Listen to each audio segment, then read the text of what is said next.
শোনা যাচ্ছে? Do you hear me? শোনা যাচ্ছে? হ্যালো, হ্যালো, আসসালামু আলাইকুম।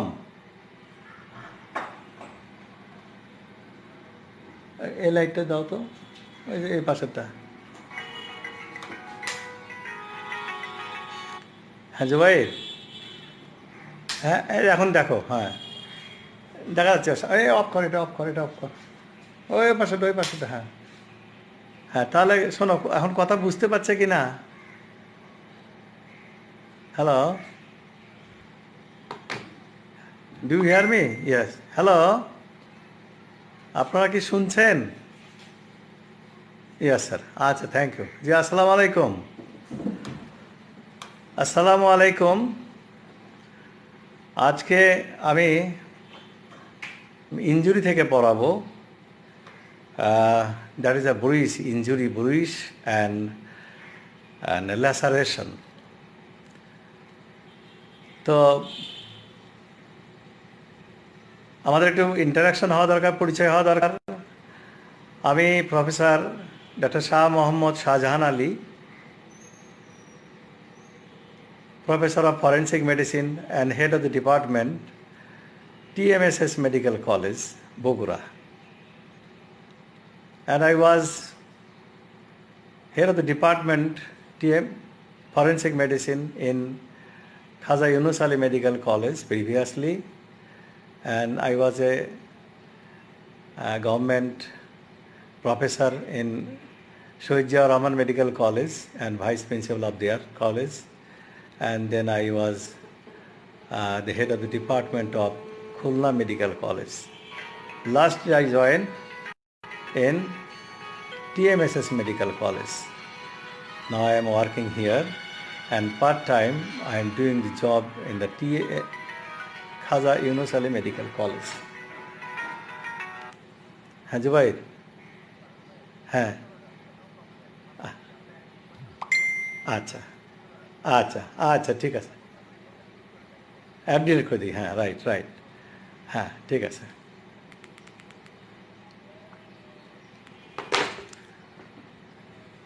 So thank you very much. আশা করি তোমরা সবাই মনোযোগ সহকারে আমার এই উপস্থাপন বুঝবার চেষ্টা করবে। আমার মনে হয় এখানে কোশ্চিন করে খুব সুবিধা হবে না, এই কারণে আমি যদি কোশ্চিন ইন্ডিভিজুয়াল কোশ্চিনকে জবাব দিতে যাই তাহলে it will be difficult for me to continue the classes. So write down this message and send me. আমি পরবর্তী সময়ে তোমাদের এগুলো আমি সলভ করে দেবো ইনশাল্লাহ। তো ব্রুইশ, you have finished already the injury chapter or own chapter. তোমরা জানো যে ব্রুইশ মানে কি। ব্রুইশ is an injury which is produced by the application of the blunt weapon over the body surface, and as a result of which the blood vessels, capillaries or venules, ruptured, and the extravasation of the blood within underneath of the site of impaction. And this is the bruise. কী হয় তাহলে ব্রুইশ? কোনো একটা যদি hard সাবস্টেন্সকে দিয়ে, একটা blunt উইপনকে দিয়ে যদি আমরা সজোরে আমাদের শরীরে আঘাত করি তাহলে কি হবে? Without breach of continuity of the skin or mucous membrane, উপরের চামড়া ছিঁড়বে না কিন্তু চামড়ার নিচে কিছু ইনজুরি হবে সাবকিউটিনিয়াসলি, এবং কিছু blood vessels either capillaries or venules এগুলো রাপচার হয়ে যাবে, and there will be collection of the blood underneath of the skin or mucous membrane at the site of the impaction. যেখানে আঘাত করব তার নিচে ব্লাড কালেকশন হবে। এটাই হলো bruise. So it is an injury, it is an wound. এটাকে আমরা আরেকটা ভাষায় বলি, this is the medico legal wound or medico legal injury, because there is no discontinuation of the skin or mucous membrane. এখানে কিন্তু চামড়া বা mucous membrane ছিঁড়ে যাবে না, but another injury that is known as the surgical wound or wound. What is wound? Wound means breach of continuity of the skin or mucous membrane by any sharp cutting or blunt weapon. যেটা দিয়ে হোক না কেন চামড়া বা mucus মেমব্রেনকে ছিঁড়ে যেতে হবে, সেটাই হলো surgical wound. So there is the difference between surgical wound and the bruise. It is both of this are wound or injury. হ্যাঁ, একটা হলো যে উইদাউট কি বলেন, breach of continuity of the skin or mucous membrane, চামড়া এবং mucus membrane না ছিঁড়ে তার নিচে ক্ষত হবে, ইঞ্জুরি হবে, and collection of the extra at the site of the infection. এটা হলো ব্রুইশ। আর সার্জিক্যাল ওন কি বললাম? সার্জিক্যাল ওন হলো এখানে চামড়া এবং মিউকাস মেমব্রেন বোথ উইল কি ডিসকন্টিনিউড, ছিঁড়ে যাবে। এটা হলো সার্জিক্যাল ওন। যেমন তোমরা ধরো অ্যাপেন্ডিসেক্টমি অপারেশন করার সময় কী করি আমরা? নাইফ দিয়ে রাইট আইলিয়াক ফোসাতে একটা ইনসিশন দিই, তার মানে চামড়াটাকে কেটে ফেলি। এটি হলো ডিসকন্টিনিউশন অফ দি স্কিন। আর যদি জিহ্বায় কাটে তাহলে মিউকাস মেমব্রেন এখানে থাকবে। So this is the difference between bruise and surgical wound. Understand? আমার নিশ্চয়ই, আমার মনে হয় তোমরা বুঝতে পারছো। আচ্ছা, এবার bruise, what is the criteria of the bruise? তাহলে কী কী বললাম? All these are the finding are the criteria. কেমন? যেমন এখানে ব্রুইশ করতে হলে অবশ্যই একটা ব্লান্ট একটা উইপন লাগবে। এটা অবশ্যই একটা ফোর্স দিয়ে এটাকে আঘাত করতে হবে শরীরের ওপরে। হ্যাঁ, এবং this will take some time to collection of the blood underneath of the skin or mucous membrane at the site of the impaction. তাহলে কত ইউজুয়ালি এটা 1 থেকে 2 ঘন্টার মতো সময় লাগে এসব কালেকশন হতে, চারদিক দিয়ে এটা কালেকশন হয়। অ্যান্ড দিস extravasated blood কী হবে? এটা is produced by the rupture of the blood vessels, usually capillaries or venules. এই দুটো রাপচার হবার পরে এগুলা ব্লিডিং হবে। And this blood will spread either side of the injury or wound. যেখানে infection থাকবে তার চারদিকে এটা ছড়া যাবে। সারাউন্ডিং টিস্যুতে it will spread after some time, it will spread on the surrounding area. This spreading will depend upon the force of infection. কত জোরে আমরা আঘাত করছি সেরকম। যদি quantity of the effusion will be large, যদি বড় বড় ব্লাড ভেসেল ছিঁড়ে তাহলে লার্জ হয়ে যাবে। হ্যাঁ, এবং এগুলো সাধারণত this will spread at the force of the in favour of the force of the gravitation. যদি আমি দাঁড়ায় থাকি তাহলে কী হবে? It will trickle down the above downwards, নিচ দিকে চলে যাবে। এটা হলো ক্রাইটেরিয়া, এটা চারিদিকে ছড়ায়া যাবে। আর এই ছড়ানোটা নির্ভর করবে ফোর্স অফ গ্র্যাভিটির উপরে, যেহেতু force of gravity will drive this to spread. 1 2 নম্বর হলো nature of the tissue are the surrounding tissue. যদি সারাউন্ডিং টিস্যুগুলো সাধারণত অ্যারিওলার টিস্যু, যদি লুজ টিস্যু থাকে তাহলে তাড়াতাড়ি স্প্রেড করবে। আর যদি ইম্প্যাক্ট বডি থাকে তাহলে দেখা যাবে ইট উইল স্লো, অত বেশি হবে না, কম হবে। ইউজুয়ালি চিলড্রেন অ্যান্ড ওল্ড পার্সনদের বেলায় এটা দিস উইল স্প্রেড র্যাপিডলি, একটু তাড়াতাড়ি যাবে। হ্যাঁ, so this is the criteria of the bruise. Bruise যদি when the extravasated blood collected in a localized area producing a swelling or high surface is known as the hematoma. So what is hematoma? Hematoma is the collection of the blood in a particular area producing a high surface, like a tumor. You know, when you make a blow over the forehead, there will be swelling. And this is the hematoma. This is the hematoma. কেন হয় haematoma? Due to rupture of the blood vessel. এখানে কি rupture vessel? একটু medium sized blood vessel বা collection of the blood is maximum. So this will be the haematoma. তাহলে haematoma কাকে বলে?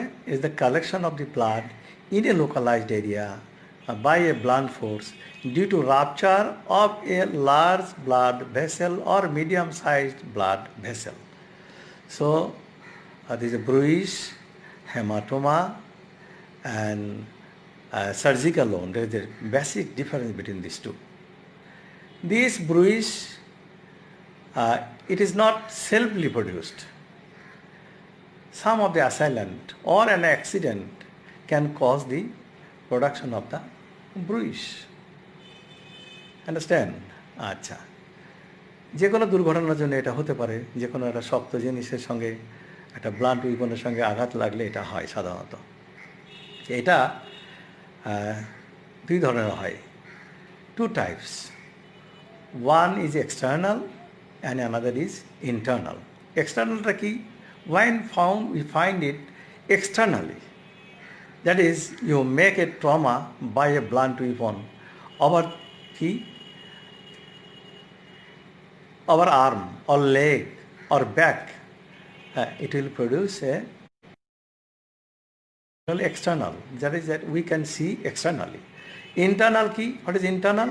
That is, we cannot see it externally, but the organ underneath of the skin, underneath of the within the body cavity, there is injury, say liver or kidney. These are nearer or superficial structure underneath of the skin. যদি বাইরে থেকে আমরা আঘাত করি লিভারের এরিয়াতে, তাহলে কি হবে? স্কিনেও হবে এবং at the same time there will be rupture of the liver or there will be extravasation of the blood within the liver. So this is the internal bruise. So this is the basic difference of internal bruise and the external bruise. External bruise এটা বিভিন্ন শেপের হতে পারে। It may produce a form of the weapon, shape of the weapon. Say, when we strike by a bamboo stick. So bamboo stick যদি আমি পিঠে মারি দেখবা, there is a railroad. It will have two lines, elevated line. It will produce a swelling and there will be two elevated edges. This is the railroad like wound will be produced. তাহলে আমরা বুঝবো যে কি হয়েছে এটাতে। This is produced due to blunt weapon like bamboo stick or any rod, etc. If you make a kick by boot over abdomen or any other region of the body, it will take a shape of the shoe of the sole of the boot. So boot shaped. Duff shape, সেটা হলো when a cricket ball, সাধারণত cricket খেলতে গিয়ে দেখা যায় মাথায় লাগে, এটা সার্কুলার একটা ব্রুইশ হয়, এটাকে বলা হয় drop boot, drop shape bruise. So these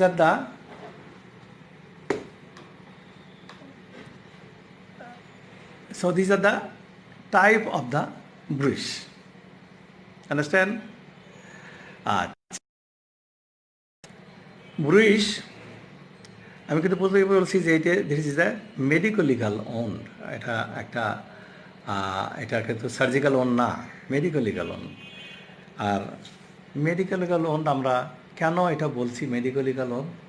আমাদেরকে এটা মেডিকো লিগালি প্রমাণ করতে হবে this is an injury. Injury মানে এনি ইঞ্জুরি এর একটা মেডিকো লিগাল ইম্পর্টেন্স আছে। এটা দিয়ে আমরা এটার অ্যাসাইলেন্টকে আমরা বিচার করতে পারবো যে এটা কী ধরনের ইনজুরি করছে, তার জন্য সে বিচারের মুখোমুখি হতে হবে। সুতরাং এটা যদি জীবিত অবস্থায় অ্যান্টিমর্টেম আমাদের ইন্সপেকশন হতে হবে, অ্যান্টিমর্টেম আমাদের একটা কমেন্ট থাকতে হবে। আর যদি আফটার ডেথ হয় তাহলে পোস্টমর্টেম একটা কমেন্ট হতে পারে। তাহলে অ্যান্টিমর্টেম কমেন্টের জন্য আমরা এটাকে কি মেডিকেল গ্রিভেন্স, এটা কি টাইপ অফ ইনজুরি, এটা একটা সিম্পল ইনজুরি না গ্রেভিয়াস ইনজুরি, একটা হতে পারে। এটা it will indicate the time, how many time required it, এটা কতক্ষণ আগে হয়েছে এবং কতক্ষণ ধরে এই ইনজুরিটা তৈরি হয়েছে, এটা আমাদের জানা দরকার। তাহলে বিচার কাজে সহযোগিতা সহজ হবে। সো এটাকে আমরা দেখব। তাহলে একটা ব্রুইজকে যদি আমরা স্টাডি করি by the colour of the bruise, just immediate after trauma, যখনই আমি আঘাত করব দেখা যাবে যে আঘাত করলে কি হবে, আঘাত করার সঙ্গে সঙ্গে extravasation of the blood হবে and the colour will be কী হবে, red, skin colour will become reddish, fresh রেডের মতো কালার মনে হবে। হ্যাঁ, এটা সাধারণত 1 থেকে 2 ঘন্টা থাকে। দেন 3 থেকে 4 ঘন্টা পরে দিস কালার উইল বি কী হবে, ব্লু হবে। The colour will become blue. তাহলে ফার্স্ট ডেতে যদি রেড, সেকেন্ড আর থার্ড ডেতে এটা হবে blue, and then third and fourth ডেতে যে হবে এটা এই তোমার ব্রাউন ইন কালার। সব কালার দেখে আমরা বুঝতে পারছি যে কতদিন আগে হয়েছে। যদি ব্রাউন হয় তাহলে ধরো 3 থেকে 4 দিন হয়েছে। যদি ব্লু কালার হয় তাহলে আমি বুঝবো যে এটা 1 থেকে 2 দিন হয়েছে। আর যদি রেড কালার হয় তাহলে বুঝবো আমরা 1 দিন।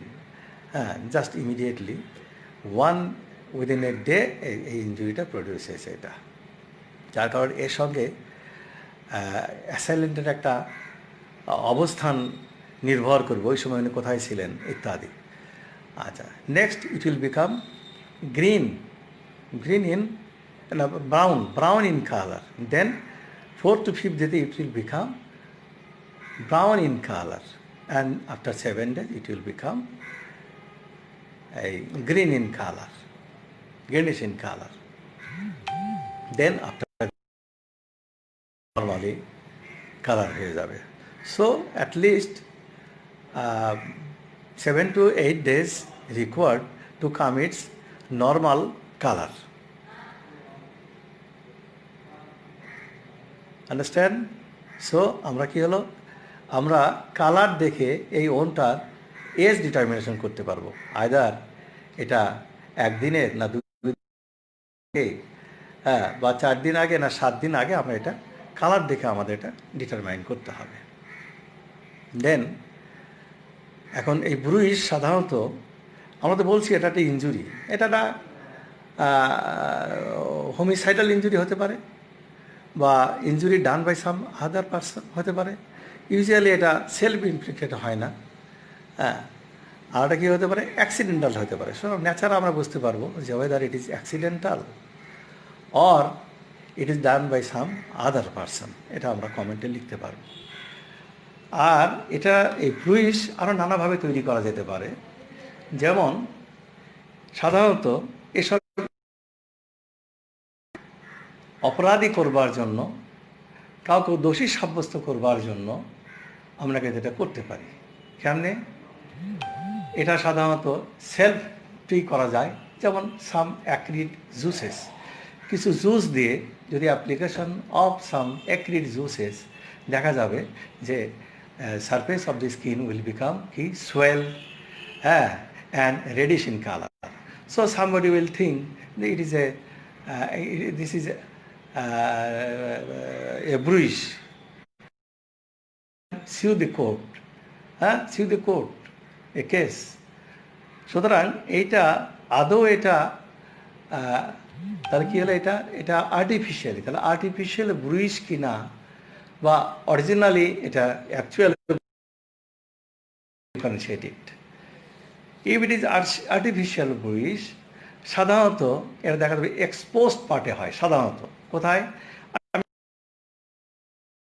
এমন এক্সপোজড পার্ট যেটা আছে, হয়তো কেউ খালি গায়ে ছিল, পিঠে হতে পারে, acrid juice somebody will spray, somebody will take, অথবা তুমিও নিজের নিজের শরীরে নিজেও লাগানো যেতে পারে। তাহলে হিস্ট্রি অফ এক্সপোজারটা থাকবে যে কোথায় এটা অ্যাপ্লিকেশন করা হয়েছে, এক। 2 নম্বর হতে পারে যে there will be history of itching. সাধারণত এক্রিড জুস গেলেই শরীরে কোথাও লাগলে সাধারণত চুলকানি হয়, চুলকায়, হ্যাঁ, তাহলে ইচিং হবে, somehow there will be itching. আর অ্যাকচুয়াল ব্রুইজ যদি হয়ে থাকে তাহলে কিন্তু সেখানে ইচিং থাকবে না, তাই বলছে না। আর there is no exposure of the acrid juice over the body surface in the actual if it is true